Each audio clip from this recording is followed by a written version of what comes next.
Hi, this is Grandpa from Grammy and Grandpa Read, and today we've got a fan favorite. It's Katy No-Pocket, and it's a story by Emmy Payne and pictures by H.A. Ray. I think you guys will like this one. Big tears rolled down Katy Kangaroo's brown face. Poor Katy was crying because she didn't have a pocket. Like other mother kangaroos, Freddie was Katy Kangaroo's little boy, and he needed a pocket to ride in. All grown-up kangaroos take awfully big hops, and little kangaroos like Freddie get left far behind unless their mothers have nice pockets to carry them in. And poor Katy didn't have any pocket at all. Katy Kangaroo cried just thinking about it, and Freddie cried too. Then all of a sudden, Katy had a wonderful idea. It was so wonderful, she jumped 6 feet in the air. The idea was this. Other animal mothers had children, and they didn't have any pockets.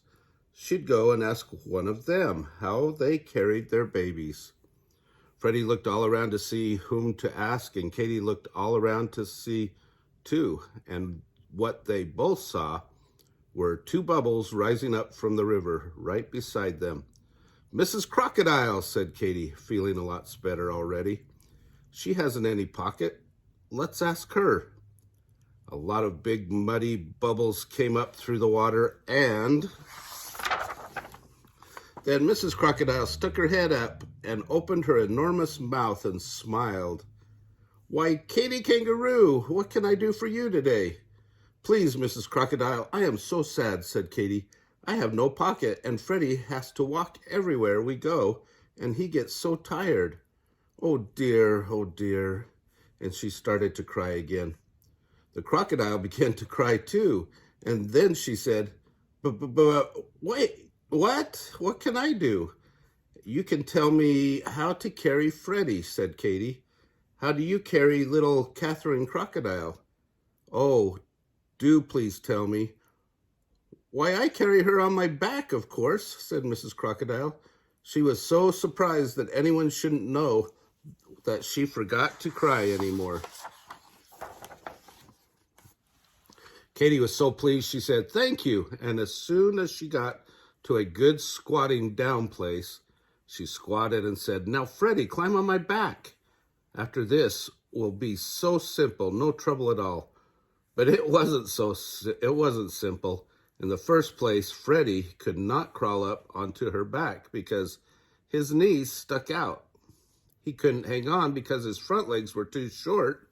And when he did manage to hang on for a few minutes and Katy gave a long hop, he fell off, bump, bang, with a terrific thump. So Katy saw that she couldn't carry her baby on her back. Katy and Freddie sat down again and thought, "I know, I'll ask Mrs. Monkey. I'm sure she can help me." So Katy and Freddie set off for the forest, and soon they found Mrs. Monkey. She and her son, Jocko, with her, and Katy Kangaroo hurried so to catch up with them that she was almost out of breath. But finally she managed to squeak, "Please, Mrs. Monkey, how do you carry Jocko?" "Why, in my arms, of course," said Mrs. Monkey. "How else would any sensible animal carry anything?"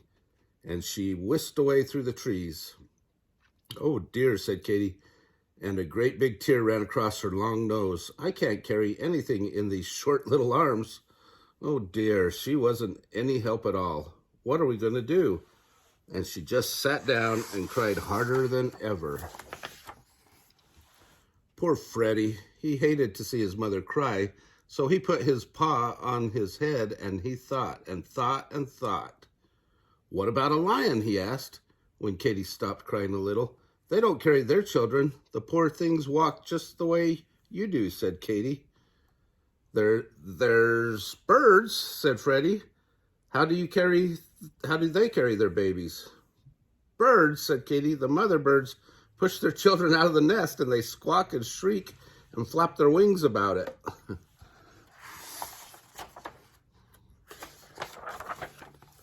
Then all at once, Katy Kangaroo stopped crying and looked at Freddie. They do say that the owl knows almost everything, she said slowly. Well then, for goodness sake, let's ask him, said Freddie. They found the owl asleep in the old dead tree. And he was cross because he didn't want to be waked up in the middle of the day. But when he saw that Katy was so sad, he came out, blinking and ruffling his feathers, and said in a scratchy voice, well, well, what is it? Speak up and speak loudly. I'm deaf as a post. So Katy stood under the tree and screamed at him, I'm a mother kangaroo and I haven't a pocket to carry my child in. How should I carry him? What should I do? Get a pocket, said the owl, and went to sleep again. Where? Cried Katy. Oh, please don't go to sleep before you tell me where. How should I know? Said the owl. They sell that sort of thing in the city, I believe. Now kindly go away and let me sleep. The city, said Katy, and looked at Freddie with the big round eyes. Of course, we'll go to the city. Katy was so excited that she almost left Freddie behind as she went leaping over bushes and hopping along the trail, singing a sort of hummy way, a little song she had just made up.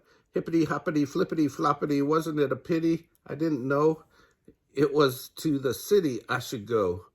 She hopped so fast that Freddie could hardly keep up, but at last they left the woods behind and came to the city, where there were stores and houses and automobiles. The people all stared and stared at Katy, but she didn't notice it. She was looking for pockets.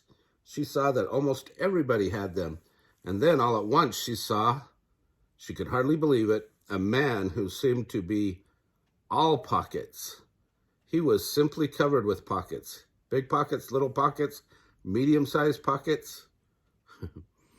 It's this guy right here. Katy went up to him and laid a paw on his arm. He was a little frightened, but Katy looked at him with her soft brown eyes and said, Please, dear kind man, where did you get all those pockets? These pockets, he said. You want to know where I got all these pockets? Why, they just come with the apron, of course. You mean you can really get something to put on with all those pockets already in it? Asked Katy. Sure you can, said the man, and I keep my hammer and nails and tools in my pockets, but I can't get another apron, so I'll give you mine. He took off the apron. Or he says, I can't get another apron. So he took off his and gave her the apron and dumped it upside down. Out fell a saw, wrench, nails, a hammer, a drill, and lots of other tools. Then the man took the apron hard and turned it right side up again. Oh, shook it hard and turned it right side up again and hung it around Katy's neck and tied it behind her back. Katy was so pleased and excited and happy that she couldn't speak. She just stood still and looked down at the pockets and smiled and smiled and smiled. By this time, a big crowd had gathered to see what Katy Kangaroo was doing. When they saw how pleased she was, they all smiled too. At last, Katy was able to say thank you to the nice, kind man, and then what do you think she did? She popped Freddie into a very comfortable pocket. She hippity-hopped home faster than ever before because, of course, she didn't have to wait for Freddie. And then she got home. What do you think she did? Well, she had so many pockets that she put Freddie into the biggest one of all. Then into the next largest, she put little Leonard Lion. Thomas Tortoise just fitted into another pocket. Sometimes she had a baby bird. If its mother was busy, had a worm hunt. And there was still room for a monkey, a skunk, a rabbit, a raccoon, a lizard, a squirrel, a possum, a turtle, a frog, and a snail. So now all the animals like Katy's pockets better than any other pockets in the whole forest. And Katy Kangaroo is very happy because now she has more pockets than any mother kangaroo in the world. Man, what's she have? 1, 2, 3, 4, 5, 6, 7, 8, 9, 10, 11, 12, 13, 14. 14 babies in those pockets. The end. That was a smart owl, huh? Anyway, I hope you liked that story. Give us a thumbs up. Press the like button below. Subscribe to our channel. and watch the playlist for animals.